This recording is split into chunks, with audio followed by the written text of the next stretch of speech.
Swell as usual, Dr. B. That's right. What we doing today? I'm glad that you're swell, Dr. B. Yes. Swell. So what you been Swell. doing, Dr. B, for this past week? I tell you, it has been a crazy week. Just busy, being a mom, teaching. Just so many things that I have been doing this past week. Till I'm a little tired, but hey, I got energy to do this podcast. So as long as God has blessed me to stay above ground, I'm just thankful. What you been up to? Well, I've been to your alma mater, Southern University. Southern University in Baton Rouge. Yeah. Okay. Yeah, I had to go Okay. out to Baton Rouge for a couple of days to help my daughter Okay. with the car issue that she was having. So Did you get some good food? Look. If you go in there, you got to get the good food. yeah, we went and got us some crawfish. We got a Don't crawfish. tell me about it. Hush up. Did you get some boudin? Yeah, we got that corn, potatoes. God. Yeah, so God. Yes. we did. Good It food. was a work trip, for me. I had business to handle out there, but mission accomplished. Good. Got her That's set always a straight good thing. so that she can finish out strong. So Okay. it was good, but glad to be back in Atlanta as usual. Glad. I'm always happy to be back. Right. I need to get this out of my face. Okay, you just fine. Because see, it's all in my face. People There need you to see go. all There this you go. beautifulness. There you go, Dr. B. They can Y'all see need your to see all this beautifulness. There you go. You can't see the beautifulness if the microphone is in my face. Good. There we go. There we go. Oh, she cute. Let me put mine up in my face. Y'all Go don't need to ahead, look at me. What my girl said, she ready. She ready?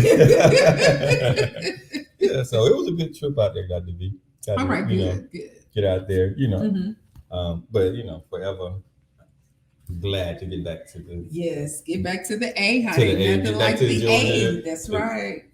I know when you was out there, it's just so dusty out there and it's just so flat. Yeah. You just get used to it. You get used to it. Used to it. So, but the cost of living is good though. Yeah, I understand. Yeah, but it's like, and I guess it's the time of the year too. But we got so much greenery around here. We got hills. Right. We got rolling hills. Flat land. Yeah. That means you wouldn't like Texas. No, probably wouldn't like Texas. That's flat all day long. Yeah, That's boring. I like the mountains in Georgia. I guess I'm a good old country boy. We're both from Georgia. That's right. That's right. I was glad to get back here. Good, and we're happy that you made it back Yeah, safely. I'm back here. Yes, so we can do this podcast. So don't you guys spring break coming up?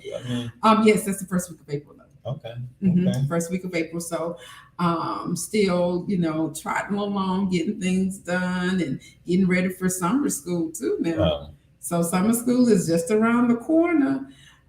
But you know what's getting me, Mr. B, is that it seems like we went into spring, summer too quick from winter. Oh yeah. So I'm gonna need, let us have some springtime first before the summer and all this heat come in, because that's gonna be a mess. Yeah. I mean, it's been a tricky weather. Georgia, we have all four seasons in one day. We wake up in the morning, it's I like that. Icy cold, and we get the spring, and then by afternoon it's blazing hot, and then we just do it all over again. Right. So I'm just waiting for us to go back. From my understanding, this week is supposed to be milder weather. Okay. That we're going to go back to, kind of like the average for the season and for this time. Yeah. So I can't wait for that. I'm just not ready for all of that heat right now. Looking forward to Easter. You got your Easter speech ready? Look here. Easter, no. No speech, okay? You don't have your Easter speech? No, I don't have an Easter speech. Did you have an Easter speech coming up? Oh, yeah. My mama told me not to beg, but would somebody please give me an Easter egg? I'm done. And then, you know what was funny? What? It's the kids who didn't learn their speech. And then they go up there and say, bless Jesus or something like that. They go up there and say like, just go up there. I paid all this money for this suit, for this Easter outfit. You about to go up there and say something. Now, let me tell you, my mom didn't play that. I'm a PK. You had to know your speech. You better speech. know that speech. You probably had like 2-3 verses. Yeah, you know what? She wasn't playing. You didn't embarrass her. You get to tan up when you get home. Okay. But no, I was also in the elementary school Easter play. Okay. I was one of the bunny rabbits. jumping and all that good stuff. So I got into it. Yeah. The dyeing of it. Does anybody still dye Easter eggs? I mean, that was the highlight of Easter. Yeah, the Easter egg hunt was the bomb. It's been a couple years, but COVID threw a lot of things out because my wife's family, they always did Easter egg hunts. We get together and go to her her grandmother's house, or they'll do a big one with all the extended family at a park, bring candies and stuff like that. But COVID shut that down. So maybe people get back out there and start, hiding some eggs for these babies. Get them babies some Easter eggs, y'all. I tell you, get them babies some eggs. And that was the fun part, getting together, boiling the eggs, and then everybody had their own color. Oh, I'm dipping mine in this color. And then, you thought you were fancy when you could dip it in 3 different colors and see what that made for you. And my grandmother, she also used to get like a golden egg. She used to put money in some eggs. So we be looking for that egg because we want the money. Oh yeah, we be looking. My grandma, she used to put money in those eggs, so it's like we taking off every man for themselves. Okay. We love them boy eggs, but we rather have that money. That money egg. Shout out to my grandma. And my father now, he never went to church, so if I was over his house on Easter, he made sure that all of us, my sister and my brother, had Easter baskets. Oh yeah, Easter baskets. Big old chocolate bunnies. Oh my God, you brought back some memories. Yeah, Easter was fun. God. Yes, it was. And all the candies you used to eat, and it was just like of course, growing up, we didn't celebrate Halloween, so but it was just like a Christian Halloween, right? So you get all that candy, jelly beans. You probably like black jelly beans. No, why do you think I would like some? I'm just saying, somebody like it because they keep making it. I don't like Twizzlers. What's those Twizzlers? Twizzlers, yeah. I don't like them. Somebody's they keep making those black jelly beans, but them black jelly beans. I'm good. Don't bring y'all black can have jelly those. Beans. No, y'all can have that. So it will be re-gifted. Right. So maybe if y'all listening, y'all go out there and make them babies some Easter eggs. Go ahead and boil them something, buy them some, candy. Hide it. Hide it outside the house or something like that. Come on. Bring back that tradition. Yeah. Okay, so what we got on a lot been going on. A lot been going on, Dr. B. Let's start with some. We'll start with talking with some politics. Get that out the way. This whole Ukraine-Russia fiasco is going on. My heart goes shout out to them. To people from Ukraine for if you have family there or if that's your home country. We're praying for you guys because we know what y'all going through, and I got mad respect for them because I think Putin thought he was just gonna roll over in there. They was just gonna roll over, and he's gonna be with them people. They was like, "Hey, hold on, partner. We got something for you." Yeah. And it's just like the scripture, amen, with Gideon. When they thought that they needed so many people in the army to fight, and Gideon was reduced to 300 men.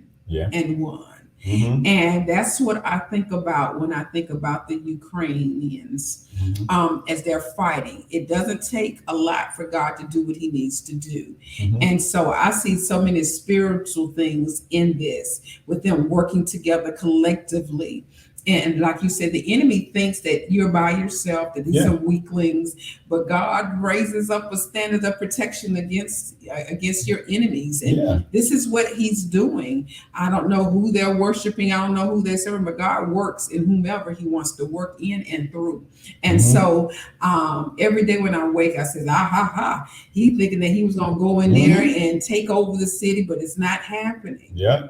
And then, them sanctions gonna hit them pockets. They hitting them pockets. I know they hitting our pockets too. It has to hit his pockets. It has to hit him. But Mr. Pete, you've got to break down and help me understand this because maybe I don't understand or, all the logistics of NATO and Ukraine not being a part of NATO where we can't go in there to fight. Why can't we give them the weapons that we have to help fight? We can give them the weapons, but here's the thing about it. Okay. Ukraine and a lot of little countries around that region used to be a part of the USSR.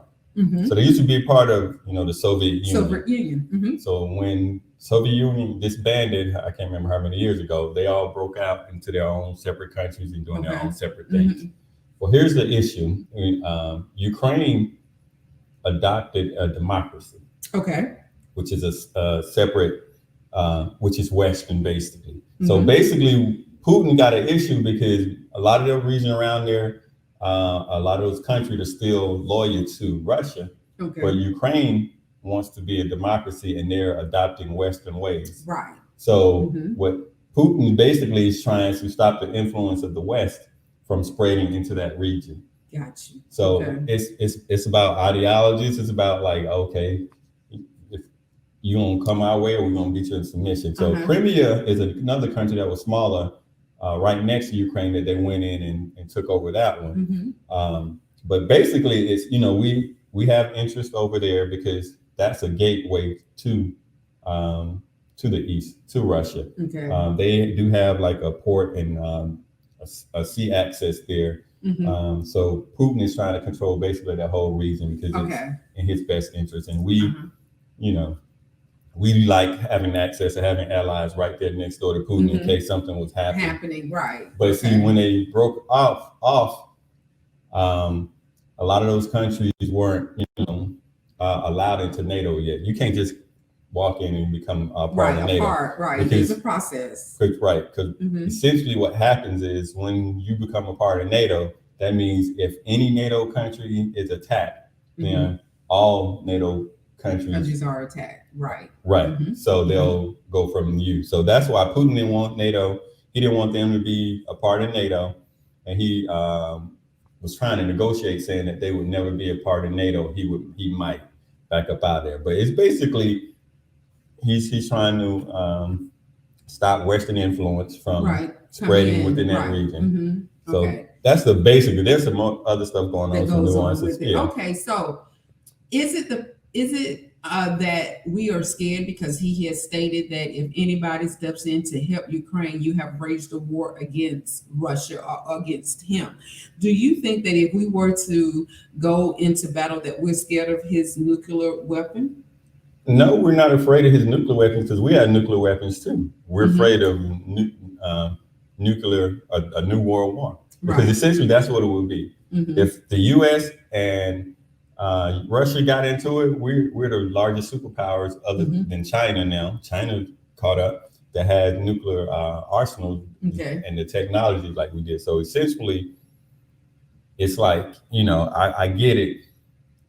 We're risking, millions or a world war to intervene in this one little country, even though the country is the size of Texas. So it's a big, pretty big country in the region. So it's politics, but it's like we've been so far removed from like the Cold War politics, and you got to kind of see it both kind of different ways, because there are some people over there who don't want the U.S. involved over there because we do meddle. Yeah, we do. We've been, because it's beneficial to us. Yeah. And if it wasn't beneficial to us, we wouldn't be meddling. Yeah, we're beneficial to us. It's it's our interest. We're trying to keep a friendly ally over there next door because essentially it is next door to Russia. So Russia. So you know what I mean. So the enemy of my enemy is my friend. That's how we're looking like it. As long as we keep Ukraine, friendly, but only so much not to antagonize Russia because, again, you see now, gas prices is crazy. Ridiculous. Because Russia, that whole instability. Oh my God, we're not going to talk about how much it costs to fill up. Yeah. That is ridiculous. It is ridiculous. So the gas prices are hitting us hard. Especially, I put $100 in my car yesterday, my truck yesterday. Let me tell you, I had this logic in my head, and you can correct me if I'm wrong, because guys, girls, we don't know nothing about all this. So I was like, when it gets to half a tank, I'm filling my car up because I refuse, even though I'm paying the $5 a gallon, I refuse to pay $100 at the pump. Yeah, I paid $40 yesterday to fill up because I waited to half a tank. Now, do you think that's a good thing or? I mean, it is, because if the price, you're getting it at today's price, and it can go up. So whether instead of getting hit one time, you spread it out a little bit. I just think that not giving it all up at one time was like, okay, if I was paying $40 before the increase, I'm paying $40 now at the increase, because I'm thinking that I'm saving when I do just half a tank instead of having to fill it all the way up and feel that, because I think it would have cost me probably about $80. Yeah, you're not saving anything, but mentally it feels I'm better. I'm thinking that mentally. That's why I said I need some help. So I ain't saving nothing, y'all. You're filling up more often now. So if you look at it over a string, if you look at it over time. So I need to just get my gas and go sit down somewhere. That's what it is. Sit down somewhere. You know what I mean? So when I filled up the tank yesterday, I was like, okay, I'm gonna park that car. And, I've been looking for me a kick around car anyway. So you get ready to park it and sit down. Okay. I'm finna park it. And I think a lot of people are going to be the same way. We're going to fill up and sit down, and you're not going to move unless it's an emergency. Yeah. It's a have to go. Yeah. And to all the employers, let your people work from home with these prices, because we have families. Your people have families. They have to feed them. There's medical things that goes along with this. So we need, right now during this time, we need to be trying to push working from home. We found that it can be productive. Yeah, it's crazy. I'm like, it is what it is. But it is, but today I'm going to sit down somewhere. Yeah, pretty much. Because I gotta eat. Yeah, I gotta pay light bill, gas bill, water. it's I like to call these first world problems, because in retrospect, paying a little more, it hurts your pocket. We don't want to do that. Right. I'd rather be over here paying more for gas than be over there in Ukraine. Going through what they're going through. You can't sleep. You don't have peace. Yeah. It's unstable. Yeah. So like I said, I'd rather be over here where, but we as America better get together also. Yeah. I mean, it's politics. You know, it's about the money when it comes down to it, about, posturing and doing stuff like that. Because again, Russia don't want to get into it with us, because essentially they get into us, they get into it with the rest of the world. That's right. They're forcing companies like what BP and Shell pulled out. And Shell, Visa, MasterCard has pulled out. Have we heard anything about American Express? Not yet. But they've removed them from the, I can't remember the name of it right now, but it's an exchange system. So it's hurting Russia. But is it hurting Putin? That's what I want to know. See, it's hurting the people of Russia. But is it making a dent or a statement for him? It's eventually, because it's hurting his rich friends. So they call them oligarchs, and all those people over there, they're not able to move money. They're freezing their assets. Okay. So at some point, they're like, look, Putin, you leave Ukraine alone. That little country, what benefit do we get versus losing billions of dollars? So, and they're putting up a lot of resistance. So even if you defeat them at some point, you may be trapped like we were over there in Afghanistan for like 20 years fighting, with rebels in Ukraine. So it just depends, what the end game is. I don't know. We'll yet to be determined. Just know that we're praying for you, for your strength and endurance, praying that God gives the men who are fighting the wisdom and the know-how how to fight them off. Yeah. And keep them at bay. Keep Ukraine in your prayers. Yes, please do. Please do. So, all right. Let's talk about this housing shortage, Dr. V. When I tell you that video, when I saw how many people showed up, and this was in Raleigh, am I correct? In North Carolina. In North Carolina for one house. Yeah. I mean, you were thinking that it was something that happened in the community and everybody's coming together collectively, like a visual, to help. But it was an open house for to look at a house. Yeah, just a regular, nothing spectacular. A regular house, y'all. It wasn't, and that's the and it wasn't even a mansion. Like, it was like, come on to see what's inside this mansion.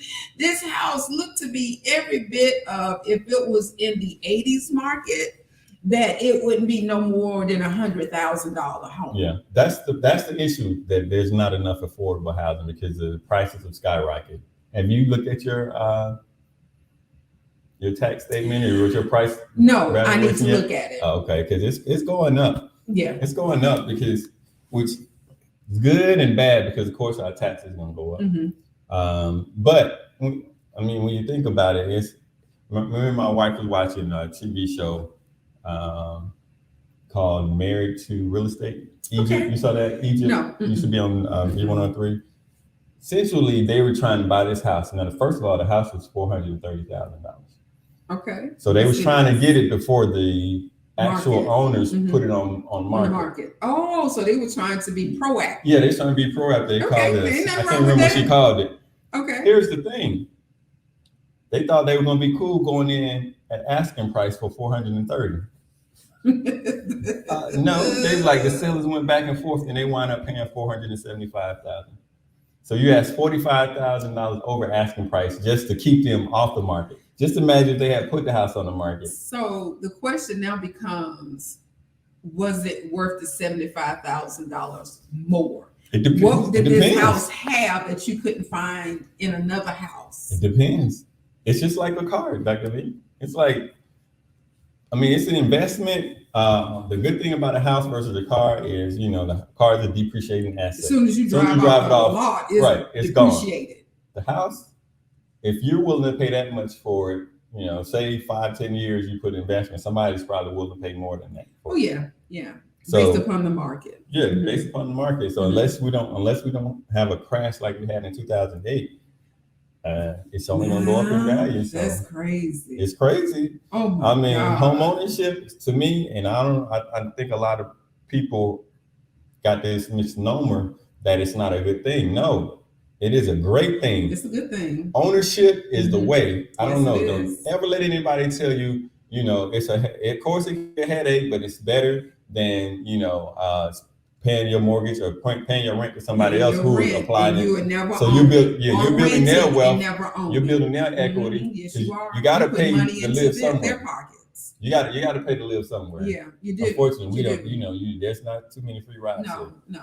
So the best thing to do for those who are here saying, oh, they want to sell their house to get into the market, keep your house, invest in your house. Yeah. Because where are you going to live when you leave? Because everything is going up. Even apartments are going up. What, for a 2-bedroom? Mm-hmm. Oh, the price, would be what, about $1,200? No, it's more than that. See, some places are paying like $2,200. See, adding $1,000. So that's your mortgage. So keep your house. Yeah. Don't be trying to jump in here because you're thinking that you're getting $500-some thousand or whatnot from your house or whatever it is. After you sell, you're getting the overage. That it's not going to be enough to sustain you. Yeah. Because you're going to have, like Mr. P said, you got to pay and live somewhere and they're going to get that money. Yeah. And so you might as well just stay in your home, invest in your home, and just wait for things to settle if you really want to sell it. But don't be selling it just to get in this market thinking it's an easy find for somewhere else. Unless you're moving from somewhere like New York or California, where the prices are exorbitant, and moving to another area. You know, like you can sell your house for a couple million in New York or LA or San Francisco and come to the South and buy that same house for $500,000, you know, for half the price. So unless you're moving that, then doing it. Otherwise, or unless you're planning on taking the money and leaving the country or something like that, or investing it into something that's going to give you a better return right now, it's better to sit on that equity or make that money work for you. Exactly. But again, I see a lot of posts where people's like, I don't want to a house. It's too much responsibility. You got to do the maintenance and you got to do the yard. But I'm like, that comes with buying a But what I'm telling him is, you don't think they don't factor in maintenance and all that stuff into your rent? Yes. Oh, they put it all. They put it in your rent. So you are paying maintenance. Pay that maintenance man. Yeah. You know how he think he getting his salary paid through you. When you paying your rent. All this maintenance they doing around. Oh, you paying for that? You paying for it. All the beautiful flowers that's sitting out there in the entranceway of your apartment. You paying. Yeah. Don't get it twisted. Yeah. That maintenance of your dwelling is coming out of that what you pay monthly. And then you have no ownership over it. They can kick you out pretty much when they want to. Exactly. And you know, you can't loan against it, you can't borrow against it, you can't, you know, you really can't do much. Can't do nothing. Right. But turn your key in the lock, and if you haven't paid your rent, you ain't gonna be able to turn and unlock. Right. How about that? Man, y'all get them home ownerships. Get it sooner rather than later. Don't wait till if you can afford it. Sooner, do it. It don't have to be anything fancy. Work your way up. Get you a starter home. Get you a small condo that you can afford, but it's yours. And then you can ownership it. In the future, you can, rent it out, or you can stay in and, pay it off and live there rent free. Because, rent is, car notes is usually our largest, or student loans. For some people. Loans, they be eating you up too, but, get y'all a house, man. Don't let them people talk y'all out of it. What's next on Let's talk on here. Let's talk about. I said these some good topics today. I know. Let's talk about. I guess Doug Williams in Grambling State and Coach Art Biles and some of that's going on there. So I'll let you lead on this one. Well, you're a fan of Grambling State, right? Yeah, I am. You are? It's HBCU. HBCU. I'm a fan of anybody that's HBCU. And shout out, that's our rival, but still it's HBCU. Shout out to Savannah State for winning their men's championship in basketball last night. Shout out to them. Shout out to Savannah State. That's right. All right.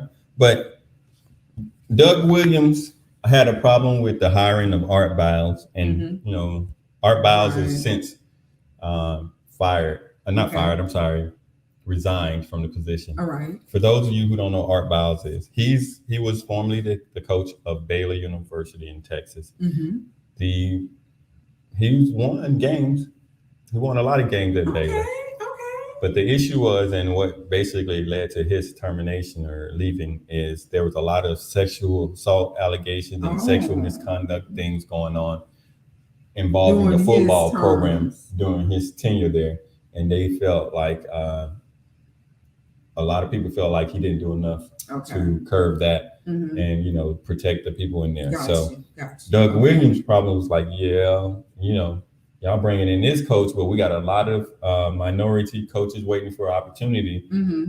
This is a HBCU. This is Grambling University.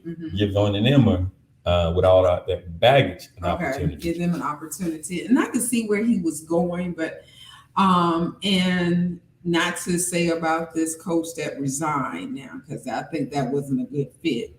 Especially he didn't handle the situation at his university where he coached for several years, and there was a scandal, sexual things going on. If you didn't handle that well, we don't need you over in this platform, because then if something was to happen, you would probably do the exact same thing that you did at Baylor. So that's where the disagreement comes from. And I hope that's what Doug was seeing and not color. Well, no, I don't think it was color for the most part. But don't you think people deserve a second chance? I mean, I do believe people deserve a second chance. And he was a good coach. So coach-wise, there was no issues with him. No it's issues. that other baggage. So my thing would be when they conducted the interview, do you think that they discussed this? I don't think that. I probably did. That they did. They just watched it over. I'm pretty sure I think they discussed it, and I think that for him to be hired, that they were giving him a second chance. So I'm all for second chances, and I'm quite sure they put up some parameters saying that he will be supervised and different things of that nature. He was just a position coach. He's not even a head coach. He was just going to be a position coach. So why did Doug make such a big deal about the position coach? Well, because let me play the other side of it. Okay. Let's put it into perspective. In our culture, and we're big on this, and we get a lot of flack for this. Why are we always the ones giving people second chances? When I know it's in our nature, but on the flip side, it happens, but a lot of our people don't get second chances. No, they don't get. We can't do what they do. I'm sorry. I understand that. I understand we can't, but that still doesn't make it right. It doesn't. But hey, we continue to stay right. Right, but I'm saying, there's got to be some pushback at some point where we say, okay, until you do right by me, I ain't doing right by y'all people. But you can't. I know you can't do that, but he's one person. He's one individual. But he carries a big name and he carries a lot. I understand that, but how he gonna change the hands of time? Well, he can't change the hands of time. Why didn't one of them DW high schools give him an opportunity? I guess they didn't want him. I guess we saw something that would be beneficial to us. It would have been beneficial on the field. And so that's probably why. Well, y'all decide. I don't have a dog in the fight. He ain't in the SEC, so. But he's gonna wind up getting another coaching job. So, it's neither here or there. I think last job he actually had officially, maybe he was coaching high school or something like that. But he'll get another opportunity to coach. Yeah. So sorry. Okay. All right. Oh, let's sorry, not sorry. How about that? That's a good caveat there. See, I segued us into you segued into this one. See that? Okay. So let's talk about this Omeretta the Great. So this is for y'all from. And let's say this. Let's lose this disclaimer. Both Mr. P and myself were born and raised in Atlanta, Georgia. Well, technically, I was born in Virginia, but yeah, I was raised. Technically, I was born on Highway 80 in a core in Georgia. Right. However, we are from Georgia. We are what? From Atlanta. Yeah, and I grew up in the APS school system. I was a DeKalb County, but it's the district. I can't do nothing about that. My address said Atlanta, Georgia. Okay. Even though I went to a DeKalb County, so it's it's just funny that way. Okay, so let's take a look at Miss Omeretta the Great, and we don't own the rights to this. Exactly. So sorry, not sorry. If y'all get offended or we say do not something. own the rights to this music. We don't. Or video. Nope.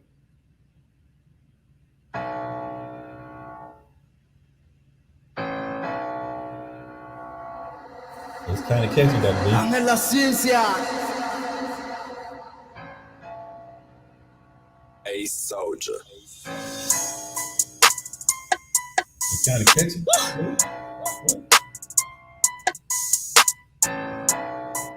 Big red in this bitch. It's sorry, not sorry. Why still ain't it? I wasn't gonna say nothing, but it's on me heavy. I promise it's getting ridiculous after this drop. Do not jump to no conclusions. I don't need these folks in my mentions. No, I'm too solid. Gonna keep it a brick. I ain't going back and forth cause I said what I said. I'm clearing the air cause I feel it's my place. I gotta jump on a couple folk head. Y'all come to the city, get a feel for this air. And I wanna go home. I know you love what it taste like. But it ain't too far. We had to live up in these trenches. Y'all went back to the birds when they got up on them late nights. Look, we really ran through these streets. We ain't never get a break. So we speaking on Atlanta. I don't play right. But I'ma get right to the subject. Ain't gonna beat around the bush. Chance it is till you say you from the A, right? Where's I know you from? What hood did you live? What hospital bed were you born? Look, I know it sound crazy, but I'm a baby. I gotta start pulling for card. We had to live in this zoo where you don't make it out, so I don't give a fuck what they say. Look, if you niggas ain't grow up in APS system, you bitches is not from the A. And you from Gwinnett, nigga, rep that. Perpetrator step back, talking about you from the outskirts, could've killed that. Rep where you from and don't rep where you home. No Air Force claim around the world, no they felt that. Earned out my stripes and I got my respect. The whole city know I'm a bitch. Look, if you not from this side and you don't know the facts, you chill and repeat after me. How that part, it's not Atlanta. Light on you, it's not Atlanta. Nope. Clay Coat, it's not Atlanta. Nope. Decatur, it's not Atlanta. Nope. Gwinnett, it's not Atlanta. Nope. Roswell, it's not Atlanta. Nope. Fort Park, it's not Atlanta. Nope. Lynburn, it's not Atlanta. Look, the North is. Okay, let's stop it there. Okay, Dr. Look here. Now, let me tell you something. Go ahead. I'm gonna let you start. Okay. Go ahead. Start. Okay.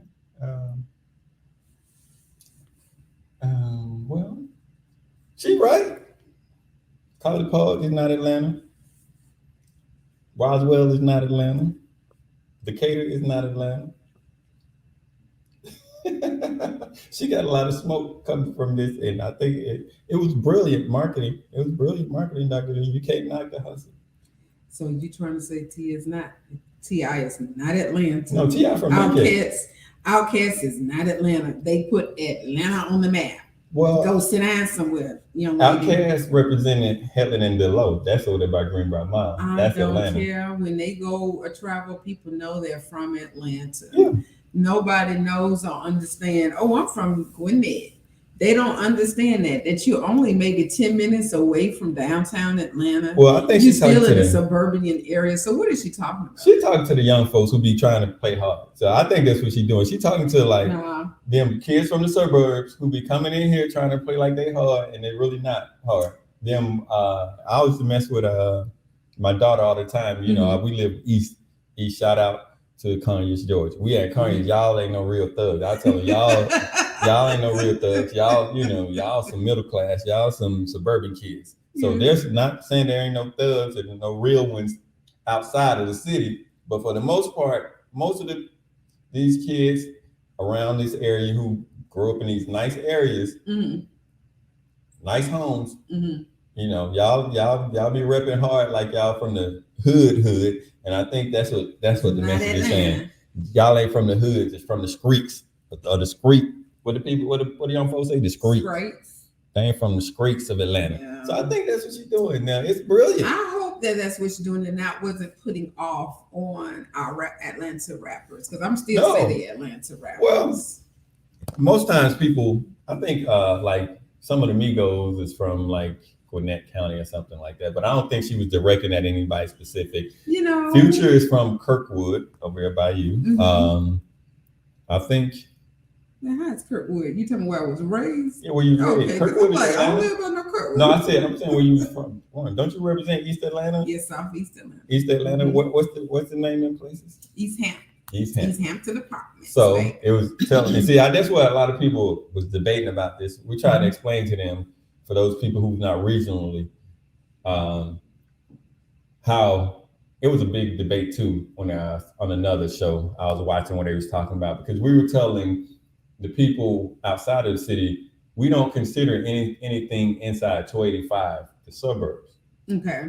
You know what I mean? So technically, like, Decatur is not the suburbs to us, to the regional people.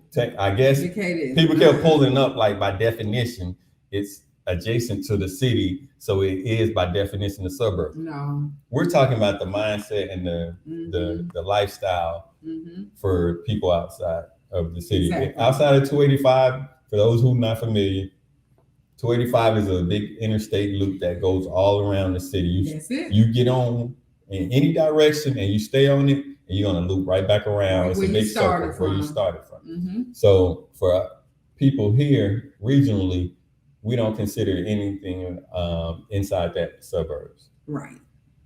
So there's parts of like I said, the city itself sits in, I think, at least 2, maybe 3 counties. Fulton County, DeKalb, I think maybe parts of Cobb, maybe unincorporated. Maybe, yeah. Right. So,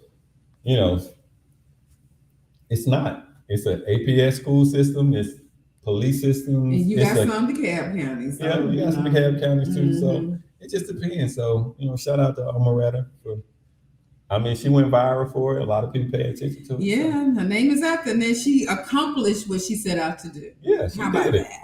It's not Atlanta. I wish you well, girl. I wish you well.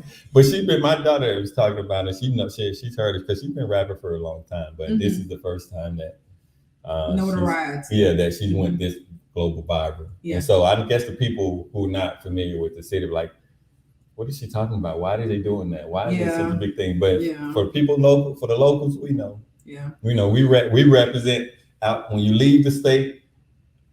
You represent Atlanta if you're from the metro area, if you live over there, because that's what people know. Yeah, but typically, if you meet someone and like you just said, if we're all together at a gathering and someone said where you're from, they're going to say, "Oh, we live in Gwinnett County." Right. But when you're outside the confines of Georgia, you're going to say Atlanta because that's what people recognize. That's what they know, because you start saying, "Oh, I'm from such and such," huh? Yeah. Where that from? It's just different. Like when they, I guess on the West Coast, when people say LA, and then you got the South, the SWAT, then they'll say Compton, and then they'll say, we have no idea. Then when they say NB, then up north in New York City, they'll say the burbs. We're from Brooklyn, I'm from Queens, I'm from Long Island. But like you say that to me, just say New York, because I don't know where none of those. I've heard of them. I've heard of them, but you can tell me, okay, I won't know the difference. I was like, New York, okay, then you're from New York. So. Exactly. Shout out. Okay, Omeretta. Then let's get on to this. Let me see what else we got. We talked about Ukraine. We talked about Doug Williams. Congratulations to the brat and her wife. I don't even know her wife's name. Congratulations to who? Kanye and Kim. They're divorced. They're divorced. What do you think about Kanye's making these public comments and stuff like that. Please that triggers something for me because here's the thing that I guess y'all, that's y'all lifestyle. Y'all live everything virtually or reality TV, but we'll have we're gonna have to have a show about this topic one day too, because that's the whole point in marriage between traditional marriage between a man and a woman. Two people, two separate entities who's clean to themselves. Right. You know what I mean? So I think the issue with the relationships and marriages a lot of time these days is we introduce the whole world into our relationship. Well, not me personally. Well, when you a lot of people, limelight, they do. Even like non-celebrities, they post everything about their relationship online on social media, and then when something go bad, then they want their privacy. Yeah. Can you respect my privacy? Yeah, respect your privacy. But here's the thing, when God created marriage, he knew what he was doing. And he specifically says, you don't have to get me right on this, but it's these two foregoing everyone outside except for these two. Yeah, you're one. You're one. So because the man has to leave and cleave to his wife. So you're foregoing anybody cares, thinks, your mama, opinions, your sister, your brothers, your daddy, your cousins, all that. Yeah, because y'all gets one washed away. Yeah. All that is irrelevant. All that shouldn't matter. The only thing that matters is what you two agree upon and how you agree to operate. Exactly. You see what I'm saying? So when you do that, that's how you get the longevity. But when you allow all those outside influences, everybody come in, opinions, and it messes the dynamics of a relationship and marriage up. Yeah, you talking to everybody every time y'all fight. You sharing it with the world. That's why you're supposed to cleave to your husband and cleave to your wife, and that really becomes your best friend because that's who you talk to. Stop talking to these people outside. And I understand venting. Sometimes you want to vent, but you really shouldn't be getting those specifics about anything. You just especially if you're single, if you're married, going to a single person, you don't ask no single person about marriage. So maybe your therapist, you can talk to your therapist, or y'all can talk to a therapist together. But you should never. No one should know outside the two of you what's happening in your relationship or what agreements y'all agreed upon, how y'all operating. Exactly. None of that should ever be shared with anybody. As far as they know, y'all are happily married. Y'all is on one accord, and y'all doing that. Y'all might can't stand each other, but when y'all get outside them doors and somebody else present, nice. They don't know nothing. It's gorgeous. And for you naysayers and whoever you think, or you're anti-marriage and you believe that it's supposed to be la la land and you're gonna be romanticized the whole time. Yeah, you're delusional. You have no idea what you're talking about, and you set people up for failure. But you know what? I can't wait to say. I can't stand you. I'm going upstairs. I'll talk to you in a minute. Then what you want to eat? What you eat for dinner? Exactly. You still do that, you don't go post. Sandwich. Yeah, you can't post. Go in there and post. I can do bad by myself, and then you share with social media, and everybody's like, "What's wrong, sis? What's wrong, sister?" And then he go see you posting that, and then it's like it creates more things. It's not meant for that. No, it's not. You can't share you are doomed to fail if you try to share your relationship with anybody other than each other. You're doomed. You set yourself up. You're going to fail every time. I don't care who you are. So y'all shouldn't know nothing about nobody. The people who've been married together, y'all don't know none of that business. They could have been fighting. But that's what I love about your wife. She doesn't, when I see you two, neither one of y'all have anything, and I don't know what's going on. You know what I'm saying? And that's how it's supposed to be. Because I don't want to come over here. She's told me something and I'm looking at you like this. Yeah. And that shouldn't be. Yeah. That should not be. That should stay in-house. That when I come around him, it should be the same love that I give her. And because when you tell your family and friends about the disagreements that you're having with your husband or your wife, they hold on to that and y'all are still together and the other person walking around with an animosity, anger. Yeah. And so that's why you don't tell your business. Keep it in-house. Talk to your husband. That's your best friend. Talk to your wife. She's your best friend. Stop going outside of the confines. Yeah. And letting the world know what's going on with you. Right. But on the lighter note, let's talk about this before we get into our topic. Mhm. Russell Wilson got on his knees and proposed to Sierra again and said that he wanted another child. How beautiful is that? I'm gonna say my comment. That's a beautiful thing, but you set yourself up because y'all oversharing too. Y'all killing me with this Sierra prayer and all this other nonsense y'all got going on. Y'all killing me. That's unnecessary. I get it. Do that in the privacy. Nobody should know about that except for you and her. Did he videotape and do all that? It's on YouTube. Y'all doing too much. That's gonna backfire because it gives people room. I hope it doesn't backfire. I get it, but they're setting people up because everybody talking about goals. Now they saying this Sierra prayer. You can't say somebody else's prayer. That was a prayer for her. Mm-hmm. You better make yours. You better create your own prayer. Or tell to you. And then y'all just doing too much for me because again, even if y'all are on one accord or something like that, they're giving too many people too much ammunition and too much access because again, you got to protect your relationship. Yeah, you got to protect your marriage from everybody. You better. And unless y'all, I don't know.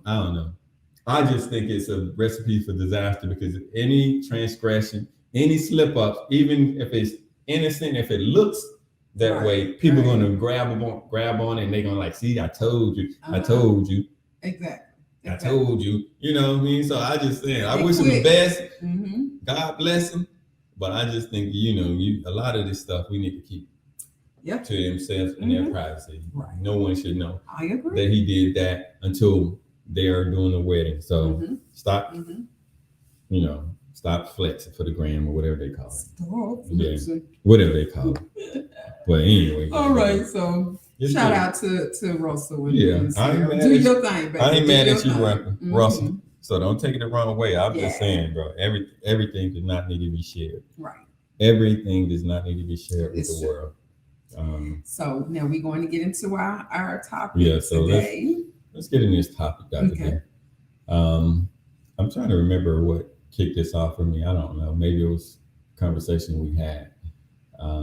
But our topic today, we're going to talk about, and I know what it was. I saw someone who was posting this video we're about to share with you when Steve Urkel became or retransformed himself into Stefan. Mm-hmm. And so let's just watch the video first, and then we'll see what you think about it, and then we'll do like that. Okay. Completed that elixir, and I'm ready to turn it to Stefan. Well, of course, if now isn't a good time, we can always reschedule for tonight or tomorrow or later sometime. Now's good.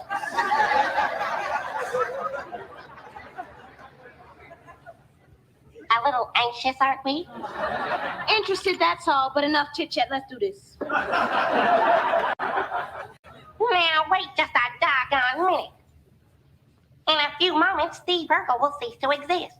Well, don't you want to give me one last goodbye? Sure. Goodbye at last. Oh, I'm sorry, Steve. That didn't come out right. I really will miss you. You know what? I'll miss me too. I'll miss my styling pants, my neato suspenders, and my charming laugh. I'll even miss my glasses. I'll never forget that first day I got them. I was one happy 6-month-old little boy. Well, no more Steve Urkel. Been there, done that. Time to move on. So how does this work? Simple. This is the original Cool Juice. This is Cool Juice Booster. Mix them together, and they make something I like to call boss sauce. Are you going to drink that? Oh, nay. I've improved the transformation process. Absorption by swallowing causes unsightly twitches and convulsions. Enough of that. Not to mention painful rashes in private places. That's why I invented this. Wow. What is it? The UTC, the Urkel Transformation Chamber. How does it work? Well, first, I pour boss sauce in here.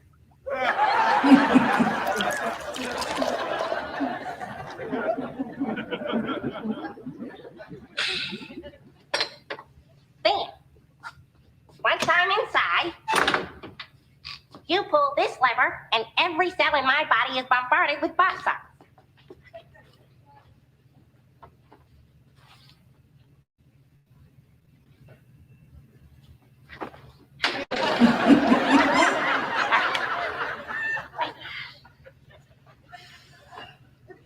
Let's do it.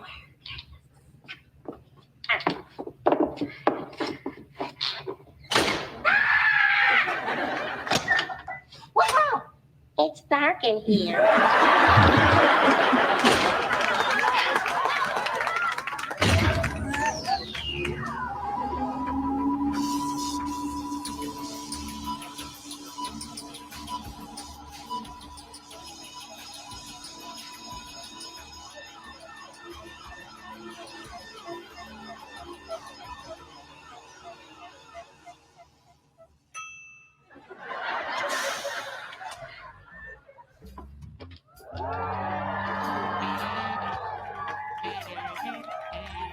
Stefan? That's right, baby. I'm back. And you've got me.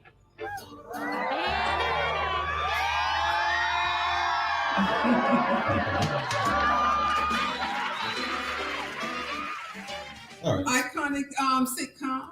So you remember that, right, Dr. B? Yes. So what do you think about Stefan? He was cool, self-centered.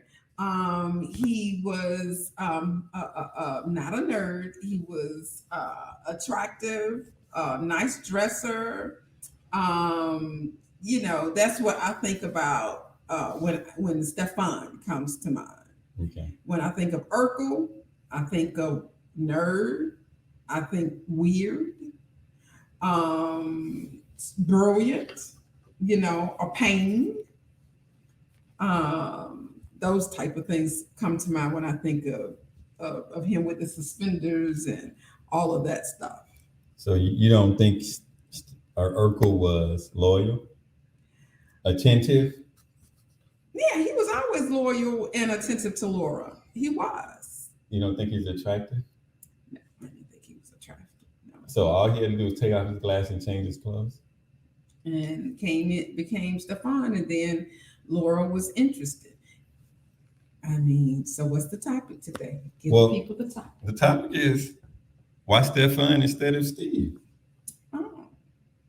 You said And Stefan. so we can relate this to why women pick men that are not attentive versus the one who would be attentive, the regular Joe Blow. Well, here's the thing. My premise is Steve could become Stefan, but Stefan could not become Steve. Mm-mm. Steve created Stefan. Right. All those characteristics that Stefan had are Steve's characteristics. Right. He had it down in the inside of him. Yes. He had already had Stefan laying dormant within him, which he may have eventually evolved to with confidence. The only thing I see different with Stefan is contacts and confidence. And contacts and confidence. Confidence, that's right. And so can we turn a Urkel into a Stefan? Yes, you don't have to turn this. My point is, you don't have to turn an Urkel into a Stefan. There's if you nothing want wrong with him Urkel to look a certain way, not try to change him in a way that you're controlling him, but you can. I think you can bring the Stefan out of your Urkel. I really do, because like you just said, it was laying dormant in him. It was there. All someone had to do was come in and give him the confidence that he needs to show that side. So I think, first of all, I don't think many people are going to put that much effort into looking for the Stefan in the Steve Urkel. I guess I'm the only one. You the only one? So you dated some Urkels and brought out some Stefans? Mm-hmm. Well, you a rare breed, Dr. B. Because most of the time they looking at the Stefan, they want the finished product. They don't want the development stage. They don't want the corny kid or the nerd kid, like you said, who worked hard in school, got good grades, was smart, intelligent, and doing that later in life becomes Stefan. Right. Let me tell you what happens. Mm-hmm. When those kids become confident in themselves, make money, and become that Stefan, then they don't want they Mike Jones you. Yeah. They don't want to settle down. They've been ruined at that point because they've been disappointed. They've been, time and time again. They've been, looked down upon. So they don't want it, Dr. B. It just becomes so many people are just so superficial. And that's what you see when you see Stefan. That's superficial. And when people are looking for that superficial appearance, you're not gonna. It's so many things that, as a woman, if you're looking, that you won't receive from that. But that's what men and women do. You're attracted to who you are before, but it's you're looking because past you're trying to get what you want and not what you need. And she wanted Stefan, but really needed Urkel. And men too. You want that fine cocoa bottle girl, pretty on the outside, and she may have the education, she may have this, and you want all of that, but that's not what you need, Playboy. I just think it was funny because if you remember Myra I thought was more attractive than Laura to me. For shout out to those people who watch Family Matters. But Myra was smart, and to me, she was attractive. She looked better to me than Laura. But Myra loved Steve. And rest in peace. Her name was Michelle. I forgot. Rest in peace. So she loved Urkel. Yes, she did wholeheartedly. Steve loved Laura, and Laura loved Stefan. Exactly.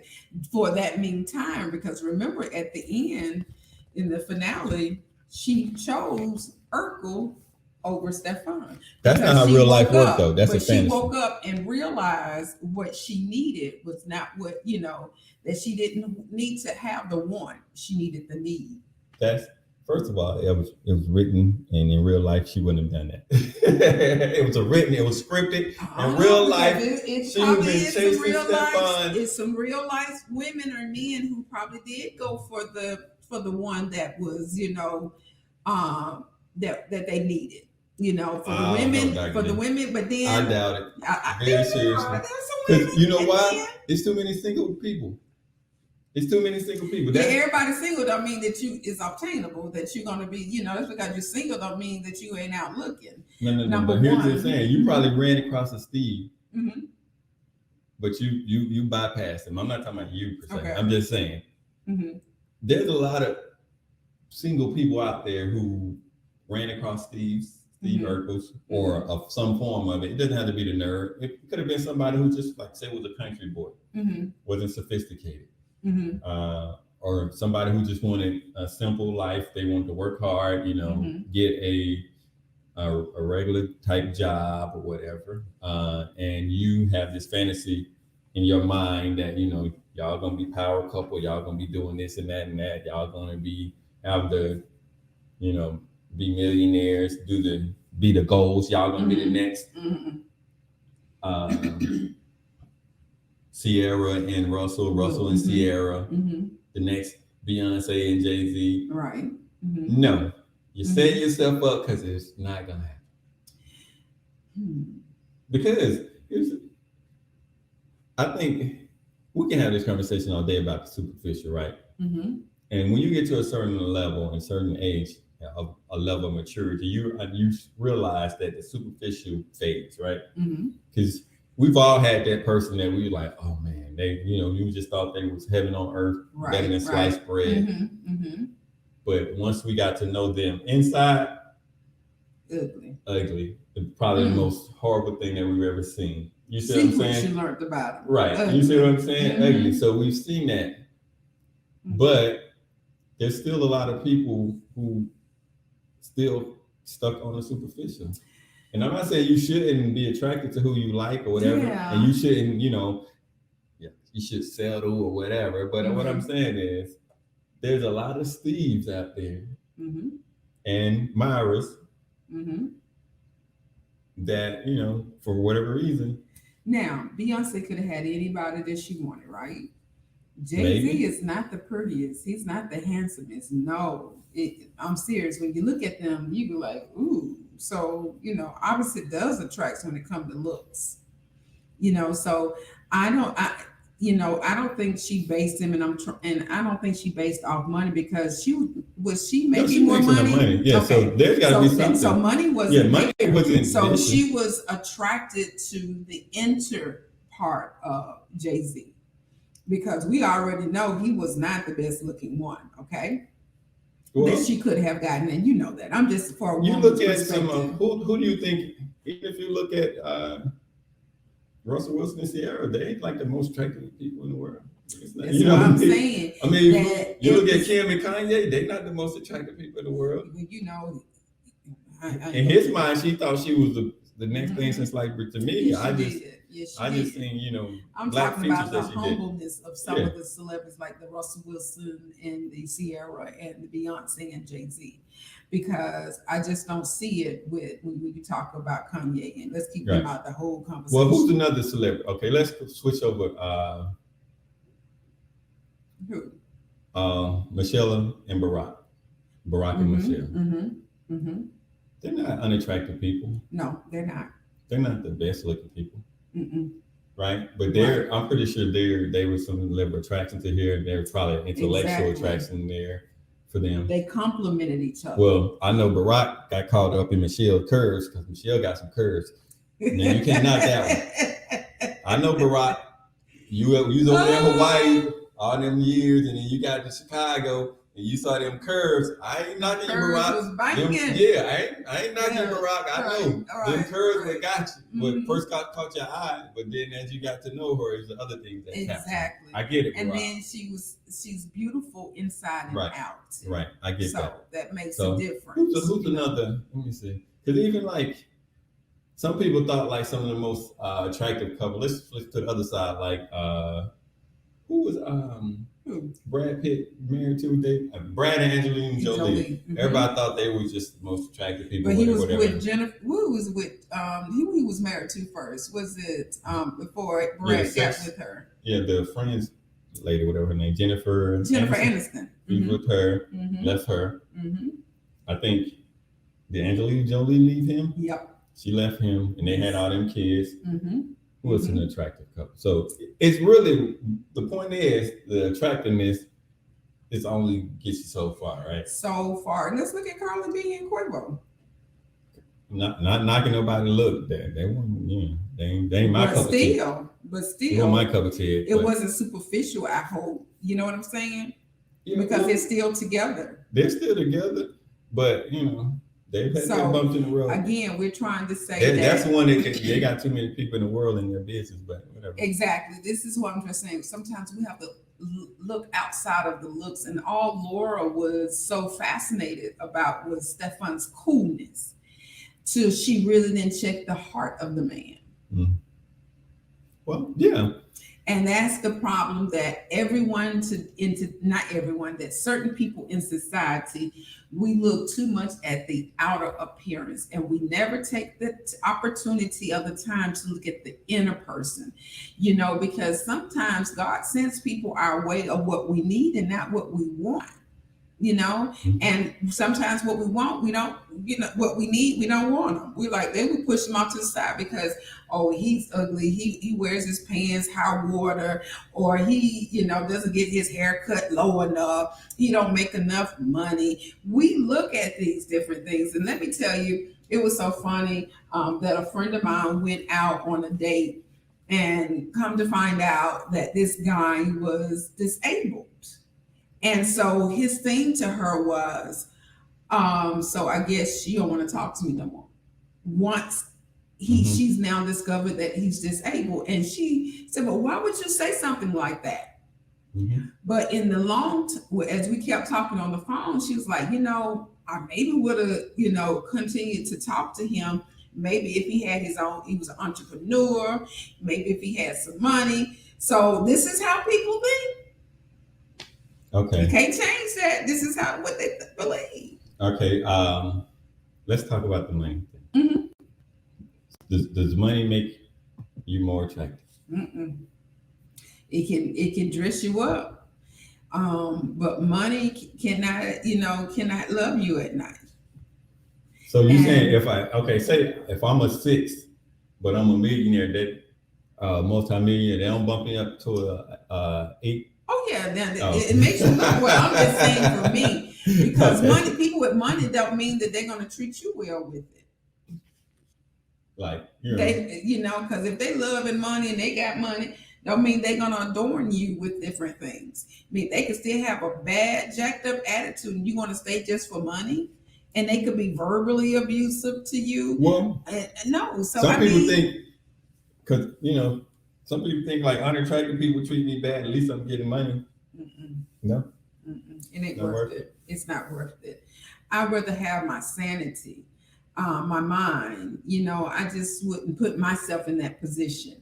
But and as I listened to her when she was saying that, I was like, But my thing is, if the person was a sweet person, you vibe with the person, why not give it a chance to see? Because don't nip it in the bud.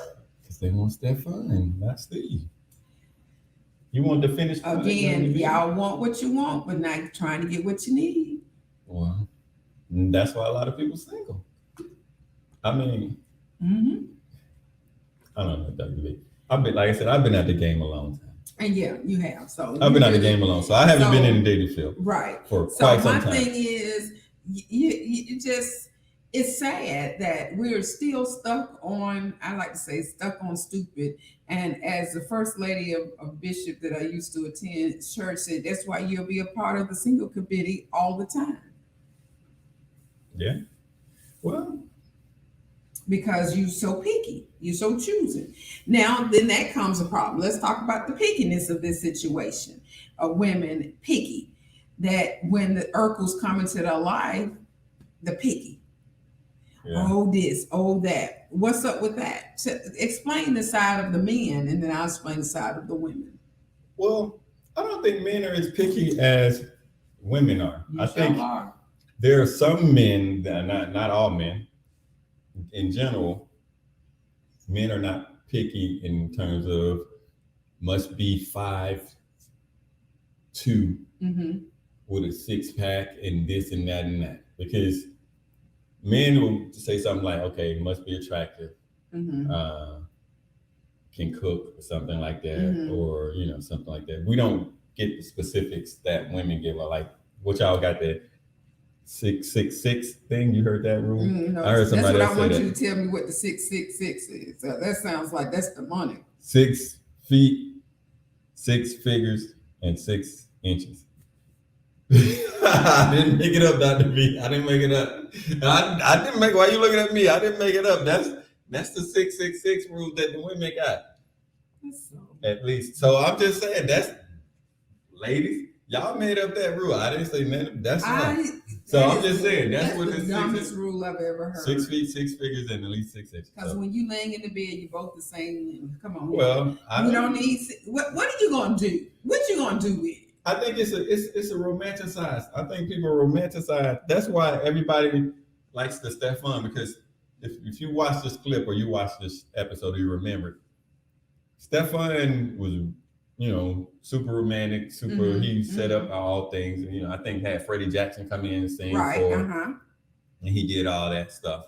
So they romanticized that part of it, and I think that's what everybody gets stuck on. Everybody's stuck on the romanticized versions of relationship that they want, and they don't want the work side of the relationship. They don't want the long nights or the work in it. Right. They don't want to put the work in. They just want to jump in it like it's just like instant Kool-Aid. You know how you just put the sugar in the water and you go on. That's not how it's gonna work. You got to work even with the one that you want. Because you got to work at it. What they don't show or you don't see because it's a sitcom is because to become Stefan has all these relationships that he has. He knows everybody, but you got to build that. You got to be time away work on a relationship. You got to be time away to make money. There's got to be time away to do all these other things to become the Stefan. Whereas Urkel, he ain't got to worry about all that. He's concerned with about doing his experiments of being his true self. So he doesn't have. He has more time to focus on you. He has more time to put into relationship.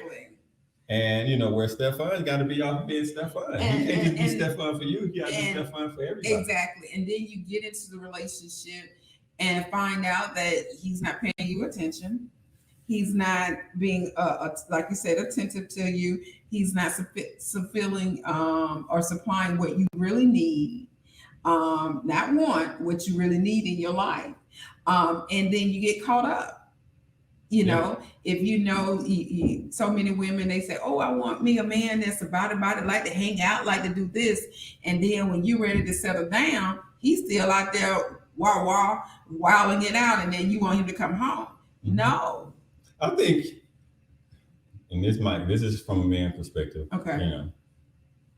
Don't hate me, women, but I just think women are much more emotional than men, and men tend to be more logical in certain aspects. So women kind of, can adopt some of the logic. And of course, men, we can be more emotional. Because if you think about it logically, when you're picking somebody to be in a relationship with somebody who you want to be, I hear a lot of people saying that find somebody who's emotionally available. Okay. You need to find somebody who got time for you, right? Exactly. Because if you want this big ball of shot caller who's all over the place, he ain't got time. He ain't got time. Money, baby. Right, he out making money. If you don't know how to money. work your time in their space that they have open for you, you do. Yeah, he ain't got time. So logically, you need to be like, okay, I don't need somebody who ain't got no job who just got too much free time just to focus on me, because then they're gonna be too clingy. Then you're gonna be like, and don't you have something to do? So you need to find some balance, somebody that is in a position in their life where they can build the relationship or work on something. You hitting the point that I made at the beginning. Get what you need. They're not doing that though, Dr. V. So you making everything. You making what my statement was. But they're not doing that. They're not getting the middle one. They're not getting the middle between. They're not getting the middle part where the Stefan and the Steve merge. They want the Stefan. They don't want to put in the work to get to the Steve, or they don't want to even get to the middle part where they're transforming or going to become Stefan in a few years or something. No, they want the end results. And you're not going to you got to work for what you want if you want it. But something that you need in your life, I think that sometimes it flows. It's like it comes in your life at the right time and right season where it flows. And if because typically when you look at the Urkel and the Stefan, the only thing different was how they dress. To me. And because Urkel has a level of confidence because he let Laura know that he cared about her. So if that's the case, dress your man or dress your girl. Say, you ain't got to hurt nobody's feelings. Let me take you here. If you don't like the way they're eating, teach them how to eat.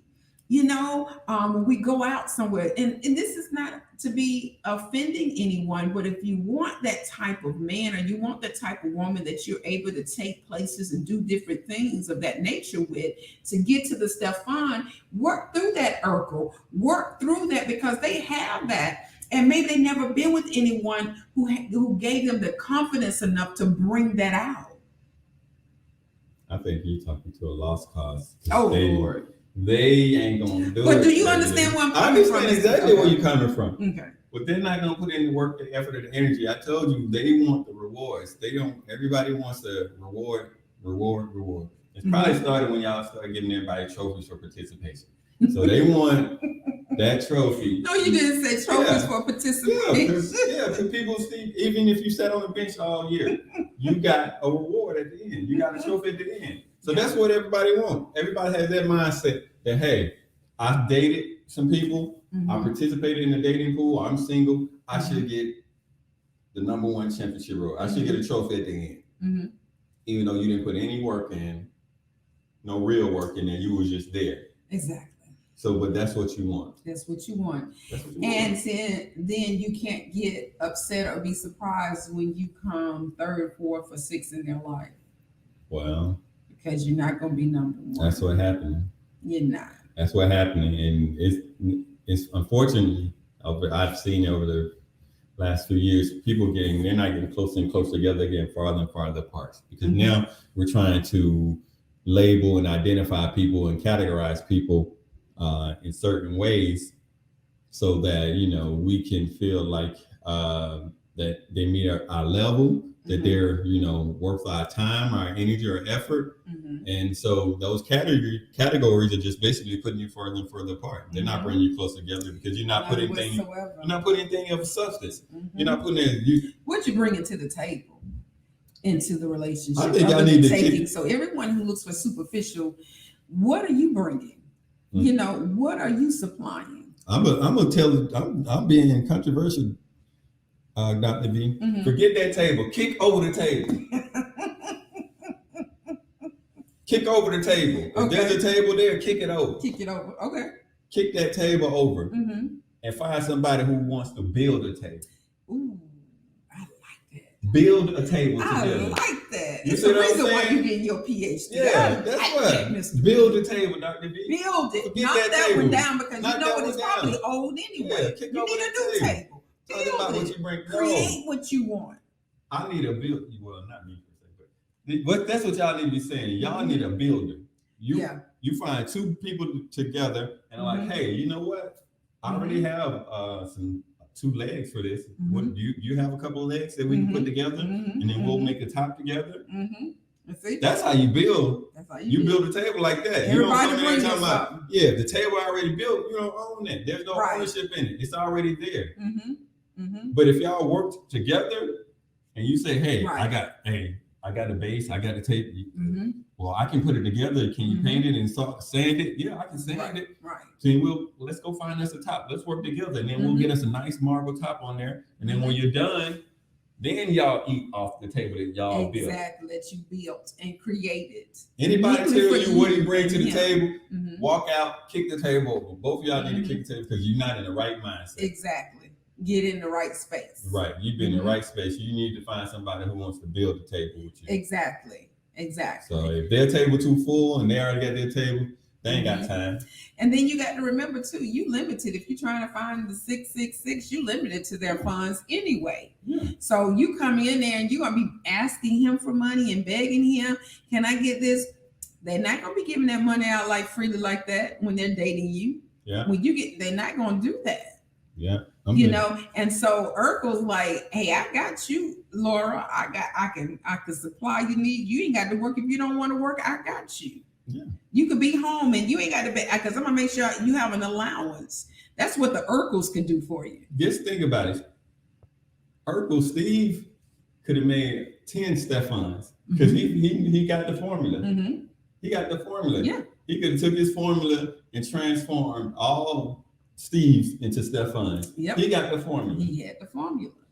And all he did was use that formula to, like you said, to create it. And so when you're dating an Urkel, all he's going to do is use his resources to make you happy, to please you, and to be there for you and be attentive to you. That's what he's going to do. And I don't want them to get mad, but your sister, I love the dynamics of her and her man. That's what you do. That's faithfulness. When I look at them and when we're talking on your birthday, when we went out, and I was like, that's the Urkel. And she ain't letting go of that Urkel, and I don't blame her. She got her Urkel. She got her good one. You got what I'm saying? Yeah, I understand what you're saying. So while she's working, not saying he doesn't work, right. But while she's working, And she's coming home and don't have to do a lot of that because the man is attentive to her needs and to her wants. Oh, yeah. Well, he does some stuff that I don't. But I understand what you're saying. But it works for them. It works for them too. You're absolutely right. It works for them. So that's what we're talking about. Yeah, not all the other stuff now. No, I'm just saying. Yeah, it works for them. And it shouldn't matter what nobody else says. Nobody outside of that relationship shouldn't matter. What they say, what they think their opinions have no relevance on what y'all do. So, first of all, find you somebody who can build, who wants to build. And again, who can build. If you get somebody who's trying to come to your table or wait for you to build a table or, just trying, because you're going to become resentful. It's going to change the dynamics of it. And so, again, and then, there's nothing wrong with tearing down that table and building another one or doing something like that. But again, or if we got 2 tables, let's sell our tables and build us one together. Build one together. That's all I'm saying. Make that unique table. Yeah. Forget this. Next time somebody says something about what you bring to the table, kick the table over. And say, we're going to bring something to the table together. We're going to build a table. How about, are you ready to build a table? Let's build it. If you ain't ready to build a table, then you're not right for me. Exactly. You're not right for me. I don't care how many tables. Yeah, I got 10 tables in the back, but no, that's not what I'm looking for. Because it's like you said, the Stefan is going to be looking like, how much money you got? All the money got to come in the house. Urkel is like, you ain't got to make that type of money. If I got the money, you got the money. Stefan ain't got time for you. He ain't got time. Stefan ain't got time for it. Stefan like, you better have your own money. You step up in here, you better have your own thing going on. He ain't got time for it. Ain't got time for it. So find somebody that has time for you and can invest in you. Yeah. So y'all can build the table together. Like I said, I don't want your table. He don't want your table. You shouldn't want his table. Exactly. You should want a table that y'all can build together. Your kids, your kids at your table, let them have that table. His kids or whoever at that table, let them have that table. Right. If they got kids. If not, ideally, y'all build it together. Exactly. So his mom and them at his table. He got all these other people he's concerned outside of they at his table. No, you don't want that table. You don't want yours either. Because you're gonna be bringing something to go into other people, and vice versa. You don't want that table. Exactly. You want y'all table that y'all build together. So. Exactly. So I think that's it for us. Yeah. So with that, I like Did that. you have something you want to close us out with, Dr. V? I just can't do the podcast without giving some spiritual. I was watching Pastor Creflo Dollar today, and I was listening to him. Hopefully you all wake up in your mornings, not just on Sunday, but wake up Monday through Saturday or whatever, and get some spirituality to feed you before you walk out the door in the mornings to go to work or whatever you need to do. And so I was listening to him, and he was saying why you need godly friends in your life.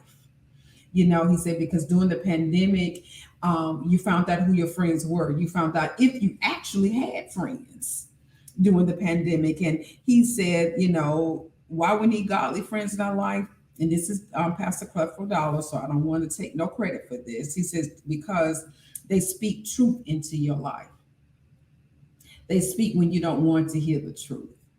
And that's what we need. We need a friend to let us know, like, especially a spiritual friend, if you have an Urkel to come into your life, they're going to be like, look, girl, you need to let that one go. I know why you're running after the money. I know why you're running after the looks, but this is the one that's going to keep you. This is the one that's going to sustain you. And that's why you need that spiritual friend in your life to talk to you. Also, a good friend keeps you accountable. It keeps you accountable to your responsibilities and what you're supposed to be doing. It won't let you get off track. It'll keep you focused, keep you centered. Another reason why we need godly friends is it helps through challenging times. We went through a pandemic. Your friends checked on you. I hope that you check on your friends. I hope, because they can get you through some times that you don't see your way through. When you're sick, your friends give you words of encouragement. When you're hurting, they give you times, give you some words there. And just like, when Carlos and Erica was involved in the car accident, our friends, we rallied together to make sure that they didn't have to come home and cook We made sure that food was provided. We rallied around them. We came and put our eyes upon them to make sure that they were okay. That's what friends do, and to encourage them that it will be okay. You know, God spared their life for a reason and a purpose. Okay. And also it keeps us on a path, the right path in our daily sanctification. Every day, the scripture says that we're going to fall daily, you know, and that's why we have grace and that's why we have mercy. But a godly friend will let you know, hey, it's okay. And we're not judging you when you mess up. That's not a godly friend. If a godly friend judges you on what you messed up on, that's not a godly friend. That's not what we're supposed to do. We're not, nobody judges. But we're supposed to love you, dust you off, and keep you on that straight and narrow path. And another one, he said, to encourage in hard times and point you to Jesus. Because sometimes when we're going through, I know people don't want to hear scriptures when you're going through, but that's the time we need to point you to Jesus, is when you're going through, because that's the only way you're going to make it. We live in a world that we're tried on every hand.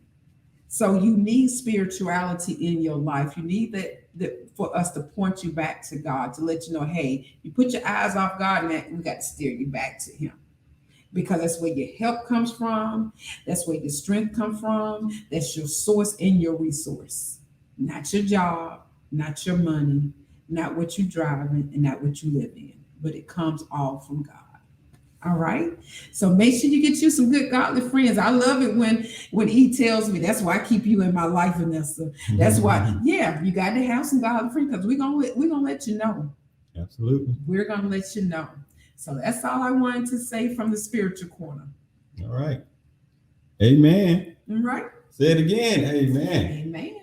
All right. All right, Dr. B. Again, I am so glad to be doing this with you as we wrap up another me too, episode. And me too. Yes. Thank you guys for watching us. And if you're watching us on YouTube, do not forget to click subscribe and like and share.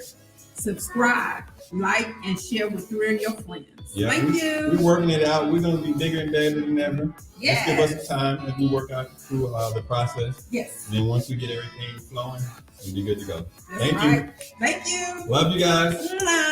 God bless you. Bye-bye.